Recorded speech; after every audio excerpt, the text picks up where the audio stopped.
ఒక చిన్న పల్లెటూర్లో కమలమ్మ అనే పేద తల్లి ఉండేది. తన కొడుకు రవి దుబారా ఖర్చులకు అలవాటుపడి ప్రతిరోజూ డబ్బు కోసం అమ్మను విసిగించేవాడు. ఒకరోజు కమలమ్మ చాలా నిరాశగా, బాధగా ఉంది.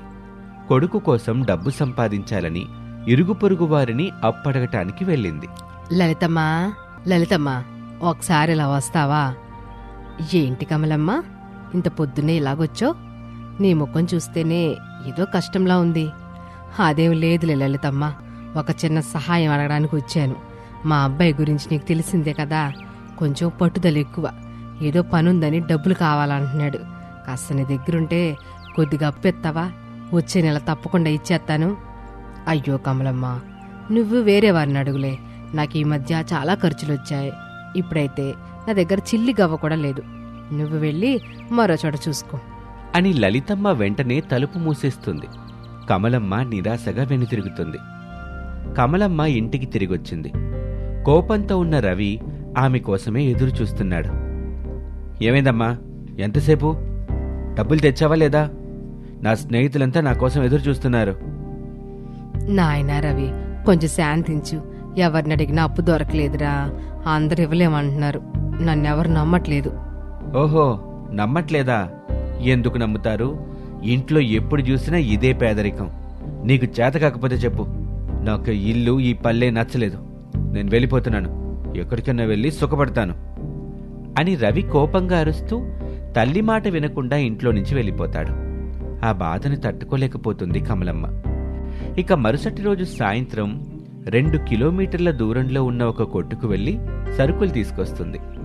ఇంటికి వెళ్ళగానే డబ్బులు లెక్క పెట్టుకుంటూ, అమ్మో, ఇందులో 10 రూపాయలు ఎక్కువగా ఉన్నాయి. నాకు తెలిసి ఆ కొట్టు అతను పొరపాటున 10 రూపాయలు ఎక్కువ ఇచ్చుంటాడు. నాది కాని 10 రూపాయలు నాకొద్దు. రేపు ఉదయాన్నే వెళ్ళి ఆయన డబ్బులు ఆయనకి ఇచ్చేసి వచ్చేస్తాను అని అనుకుంటుంది. అలా మరుసటి రోజు ఉదయాన్నే సేటు తన చిన్న దుకాణం తెరిచి లెక్కలు చూసుకుంటూ ఉంటాడు. ఇంతలో నిరుపేద వృద్ధురాలైన కమలమ్మ కాస్త తడబడుతూ లోపలికొచ్చింది. అయ్యా, నన్ను క్షమించండి. నేను ఈ 10 రూపాయల నోటు మీకు తిరిగి ఇవ్వడానికి వచ్చాను. 10 రూపాయలా? దేనికి? మీరు నిన్న ఏమైనా సరుకులు తీసుకున్నారా? నాకేమి గుర్తులేదు. అవునయ్యా, నిన్న సాయంత్రం మీ దుకాణం మూసే సమయానికి నేను వచ్చాను కదా. నేను 70 రూపాయలు విలువైన సరుకులు తీసుకున్నాను. దానికి నేను మీకు 100 రూపాయల నోటు ఇచ్చాను. అవును అవును, గుర్తొచ్చింది. మీరు నాకు 100 రూపాయలు ఇస్తే 30 రూపాయల చిల్లర నేనే తిరిగివ్వాలిగా. అదేనయ్యా, మీరు నాకు 30 రూపాయలకి బదులుగా తొందరలేనో లేక పొరపాటునో 40 రూపాయలు ఇచ్చేశారు. నేను ఇంటికి వెళ్ళి డబ్బులు లెక్క పెట్టుకుంటుంటే 10 రూపాయలు ఎక్కువగా ఉన్నాయి. ఏంటి, 10 రూపాయలు ఎక్కువ ఇచ్చానా? సర్లే, మీరెందుకు మళ్ళీ తిరిగి తెచ్చారు? అది మీకు ఉచితంగా దొరికినట్టేగా. ఎవరి డబ్బు వాళ్ళ దగ్గరే ఉండాలయ్యా. ఆ 10 రూపాయలు ఎక్కువ ఉన్నాయని నాకు తెలిసిన వెంటనే మీకు తిరిగి ఇచ్చేద్దామని మళ్ళీ వద్దాం అనుకున్నా. కానీ అప్పటికే చాలా చీకటి పడిపోయింది. అందుకే ఈ ఉదయాన్నే వచ్చాను. అవునా? ఇంతకీ మీరెక్కడుంటారమ్మా? నేను పక్కూర్లో 2వ వీధిలో ఉంటానండి. ఏంటి, మీరిక్కడికి పక్కూరు నుంచి వచ్చారా? అది ఇక్కడి నుంచి దాదాపు 2 కిలోమీటర్ల దూరం అవుతుంది కదమ్మా. మీరీ 10 రూపాయలు తిరిగి ఇవ్వడానికి అంత దూరం నుంచి నడిచి మరీ వచ్చారా? నేనసలు నమ్మలేకపోతున్నాను. అవునయ్యా, నేనెప్పుడొచ్చినా మీ కొట్టుకే వస్తాను. ఇక్కడైతే సరుకులు కాస్త చౌకగా దొరుకుతాయని ఎక్కడికొస్తాను. నా కొట్లో సరుకులు కొంటే కేవలం 2 రూపాయలు మిగులుతాయని 2 కిలోమీటర్ల నుంచి నడిచొచ్చి సరుకులు తీసుకున్న మీరు మరి 10 రూపాయలకి ఆశించుంటే ఎవరికి తెలిసేది? నేనైతే అసలు గుర్తుపట్టేవాన్నే కాదు. ఆ దేవుడికైతే తప్ప వేరెవరికి తెలియదు కదా. ఎవరు చూసినా చూడకపోయినా దేవుడన్నీ పైనుండి గమనిస్తా ఉంటాడు కదయ్యా. అందుకే నా మనసు ఒప్పుకోలేదు. మా వారు చనిపోయి 4 ఏళ్ళు అవుతుంది. తను బ్రతుకున్నప్పుడు చాలా నిజాయితీగా ఉండేవాడు. ఆయన ఎప్పుడూ ఒకటే మాట అనేవాళ్ళు, మనం మన కష్టార్జితం తప్ప ఎప్పుడూ ఒక్కరు సొమ్ము అన్యాయంగా తినొద్దని చెప్పేవారు. ఆ మాట ఎప్పుడూ గుర్తుంటదయ్యా నాకు అని ఆ వృద్ధురాలు ధైర్యంగా తలెత్తుకొని అక్కడి నుంచి వెళ్ళిపోయింది. ఆమె మాటలు సేటు మనసులో లోతుగా నాటుకుపోయాయి. వృద్ధురాలి నిజాయితీ సేటుని తీవ్రంగా ఆలోచింపచేసింది. వెంటనే అతను తన డబ్బుల పెట్టెలో నుంచి ఒక 1000 రూపాయలు తీసుకుని తన కొట్టుకి సరుకులు తీసుకునే వ్యాపారి దగ్గరికి పరుగు పరుగున వెళ్తాడు. వ్యాపారి దగ్గరికి వెళ్ళి ఆ 1000 రూపాయలు ఇచ్చి, అయ్యా, ఈ డబ్బులు మీరు తీసుకోండి, ఇది నేను మీకు ఇవ్వాల్సింది. ఏంటి సేటు, ఈ 1000 రూపాయలు దేనికిస్తున్నావు? లెక్కలన్నీ సరిగానే ఉన్నాయి కదా. అయినా సరుకులు తీసుకొని వెళ్ళి దాదాపు 2 వారాలైందిగా. నాకివ్వాల్సిన మొత్తాన్ని ఆ రోజు ఇచ్చావు కదా. లేదయ్యా, ఆ రోజు నేను కొట్టు సరుకుల కోసం వచ్చినప్పుడు మీరు లెక్క తప్పుగా వేసి పొరపాటుని 1000 రూపాయలు నాకు ఎక్కువ ఇచ్చారు. అప్పుడు నేను గమనించుకోలే. నిన్న కొట్టులో కూర్చొని లెక్కలేసి చూస్తే 1000 రూపాయలు తేడా వచ్చింది. అది తెలిసి ఇవాళ ఇట్ట పరుగుడు పరుగునొచ్చాను. మామూలుగా మనం వేలల్లో వ్యాపారాలు చేస్తూ ఉంటాం. ఇందులో మీరు 1000 రూపాయలు ఇచ్చినా ఇవ్వకపోయినా నేనైతే అసలు గమనించుండేవాన్నే కాదు. ఈ విషయం బయటి ప్రపంచంలో ఎవరికీ తెలియదుగా. అయినా ఎందుకు తిరిగిస్తున్నారు? అమ్మో, ఈ విషయం ఎవరికి తెలిసినా తెలియపోయినా ఆ భగవంతుడికి అన్నీ తెలుస్తాయి కదండి.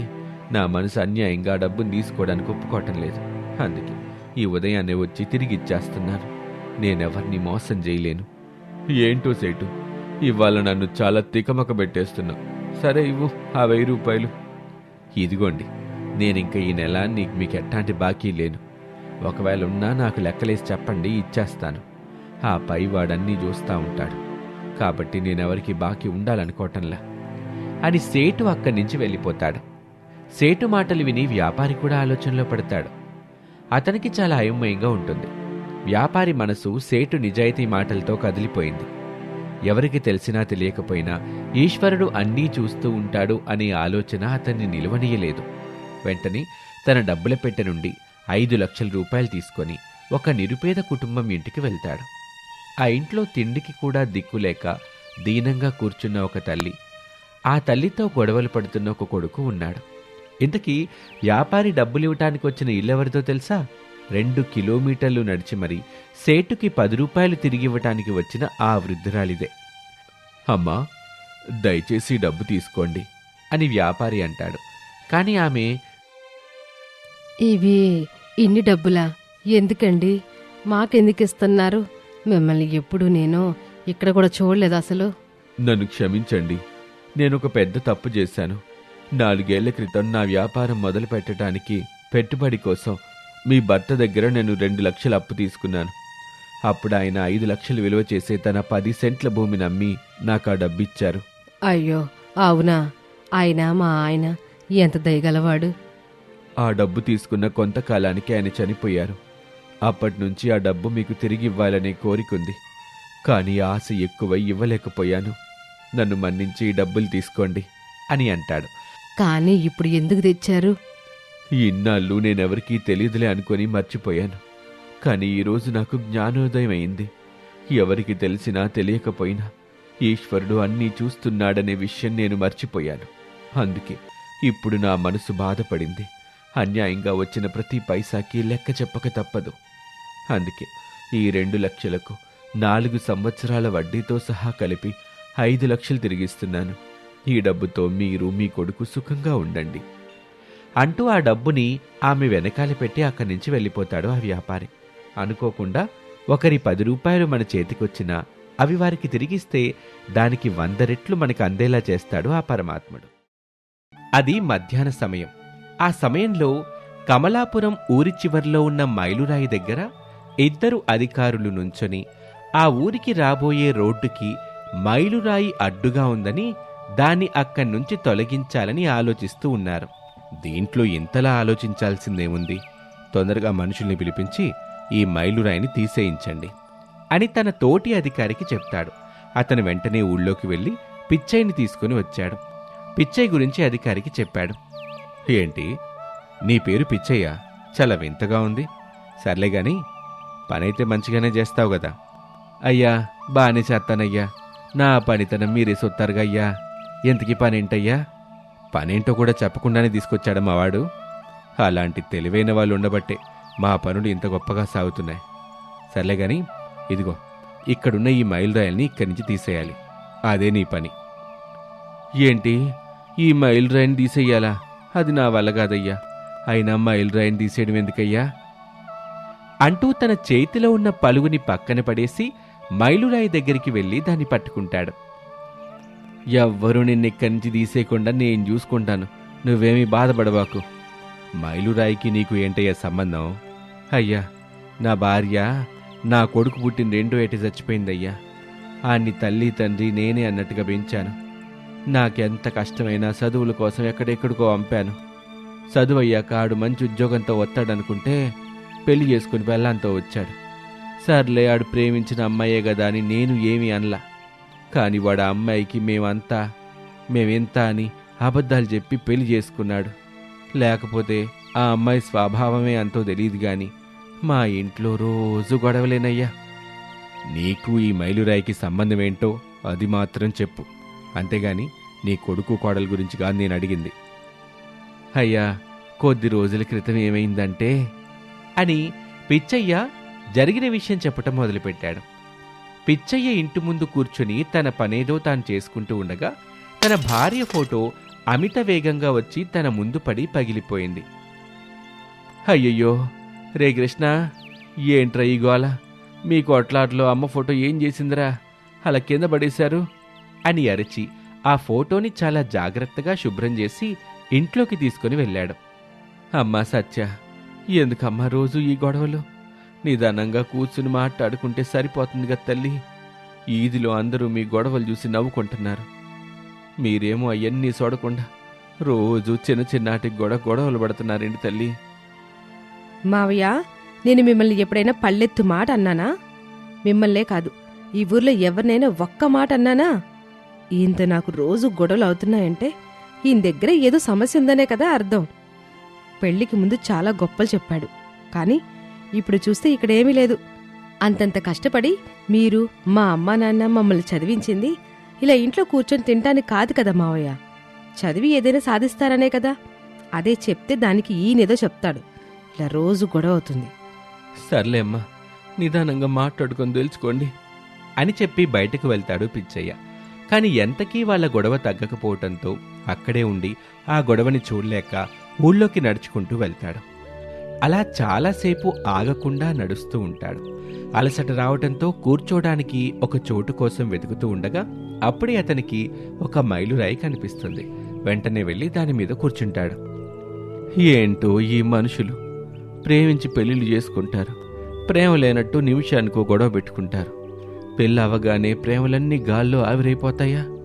పెళ్ళయింది కదా, ఇంక ప్రేమించాల్సిన అవసరం లేదనుకుంటారా? నాకేమీ అర్థం కావటంలా అని తనలో తాను మాట్లాడుకుంటూ ఉంటాడు.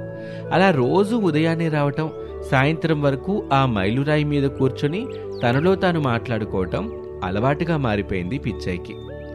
ఇలా ఫ్లాష్ బ్యాక్ చెప్పటం పూర్తయిన తర్వాత, అయ్యా, ఏ చిన్న సమస్య వచ్చినా, ఏ సంతోషం వచ్చినా ఈ మైలురాయి దగ్గరికి వచ్చి చెప్పుకోవటం అలవాటైపోయినదయ్యా. అట్టాంటిది ఈ మైలురాయిని తీసేయమంటే ఎట్టాగయ్యా? ఇక మీద నా బాధలు ఎవరికి చెప్పుకోవాలి? ఇది ఒక బండరాయి, దీంతో మాట్లాడడం ఏంటయ్యా విడ్డూరం కాకపోతే? రాయిలో దేవుణ్ణి కొలుస్తాం, రాతి గుండె మనుషుల దగ్గర ప్రేమ కోరుకుంటాం. అట్లాంటప్పుడు రాయితో మాట్లాడితే తప్పేంటయ్యా, మీరే చెప్పండి. సరే సరే, నీకు చెప్పిన దానికంటే ఈ పని చేసినందుకు కొంత డబ్బు ఎక్కువే ఇస్తానులే. ఈ మైలురాయిని తీసే, ఇప్పటికే చాలా ఆలస్యమైంది. అయ్యా, ఎంత చెప్పిన తర్వాత కూడా మళ్ళీ అదే మాట చెప్తున్నారు. చూసారా, ఇదేనయ్యా రాతి గుండంటే. ఈ పని నాతో కాదయ్యా, నేనైతే చేయలేను. దయచేసి నా మాటేనండి, ఈ మైలురాయిని మాత్రం దీబాకండి అని చెప్పి పిచ్చయ్య వెళ్ళి మైలురాయి పక్కన కూర్చుండిపోతాడు. అప్పుడే ఒక ఆవు వచ్చి మైలురాయి దగ్గర నుంచొని దాన్నే చూస్తూ ఉంటుంది. ఆ ఆవు వెనకాలే చేతిలో ఒక గిన్నె పట్టుకుని యమున వచ్చింది. వచ్చి ఆవు దగ్గర పాలు పితకటం మొదలుపెట్టింది. యమ్మా, నీకు ఇల్లు లేదా? ఇలా రోడ్డు మీద పాలు పిండుతున్నావు? నాకు ఇల్లు లేక కాదయ్యా, మా ఆవు పాలు అక్కడ ఇవ్వడం లేదు. రోజు ఇదిగో ఇలాగే ఈ చోటుని ఆ మైలురాయిని చూస్తూ నించుండిపోతుంది. అప్పుడు నేనొచ్చి పాలు పిండుకుంటున్నాను. మైలురాయిని చూస్తూ నించుండిపోతుందా? ఆ రాయిలో దానికేం కనిపించింది? వామ్మో, మీ ఇద్దరిని చూస్తే ఈ మైలురాయే దేవుడని చెప్పి నాతో పూజలు చేపించేలా ఉన్నారు. అయినా ఈ మైలురాయిలో ఏముందో నాకేం అర్థం కావటం లేదు. మనం రాళ్ళని చెక్కి దేవుడంటాం. అలా ఆ రాయిలో ఆ మూగజీవానికి దేవుడు కనిపించాడేమో, నాకేం తెలీదు. ఎప్పుడు తెలుసుకోవాలన్నా కూడా అనుకోలేదు. ఎందుకంటే మనకి తెలిసిన ప్రపంచం కంటే తెలియని ప్రపంచమే పెద్దదని నమ్మేదాన్ని. నేను అదంతా తెలుసుకోవాలని ప్రయత్నిస్తే ఈ జన్మ సరిపోదు. అందుకే ఎప్పుడూ తెలుసుకోవడానికి ప్రయత్నించలేదు. హో యమునమ్మ, నీ మాటల ప్రవాహం కాస్త అదుపులో తెచ్చుకో. ముందు నేను చెప్పేదిను. ఆయన మన మైలురాయిని తీసేసి రోడ్లు పెంచుతాడంట. అందుకే ఈ మైలురాయిని తీసేయమని అప్పటి నుంచి ఒక్కటే గోల పెడుతున్నాడు. మైలురాయిని తీయడం ఏందయ్యా? అట్లా ఎట్లా తీస్తారు?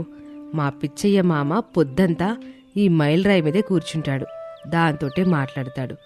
మా మామ బాధంతా పోగొట్టుకుంటాడు. ఇప్పుడు మీరు ఈ రాయిని తీసేస్తే ఆయన ఇంట్లో వాళ్ళ కొడుకు కోడలతో మాట్లాడలేక, ఆ బాధని ఎవరికి చెప్పుకోలేక గుండె పగిలిపోదా? ఆ ముసలాయింది.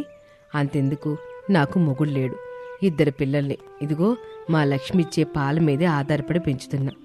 లక్ష్మి ఈ మైలురాయిని చూస్తే తప్ప పాలివ్వదు. మీరు ఈ రాయిని తీసేస్తే మా కుటుంబం పొట్టకొట్టట్టే కదయ్యా. మీ బాధ నాకు అర్థమవుతుంది యమున, కానీ మా చేతుల్లో కూడా ఏమీ ఉండదు. ఇక కనీసం మీరైనా మీ బాధని బయట పెట్టుకోగలిగారు, కానీ మాకు ఆ స్వాతంత్ర్యం కూడా ఉండదు. మా పై అధికారులు చెప్పింది చెయ్యమని అంటారు. వాళ్ళేం చెప్తే అది మేం చెయ్యాలి. మీరేమో ఇలా చెప్తారు. మీ మాటలకి ఆగిపోదామని చూసినా మా జీతాల మీదే కదా జీవితాలు ఆధారపడేది. అందుకే తప్పదు అని పిచ్చయ్య కింద పడేసిన పలుగు తీసుకొని మైలురాయిని పెకిలించటం మొదలుపెట్టాడు అధికారి.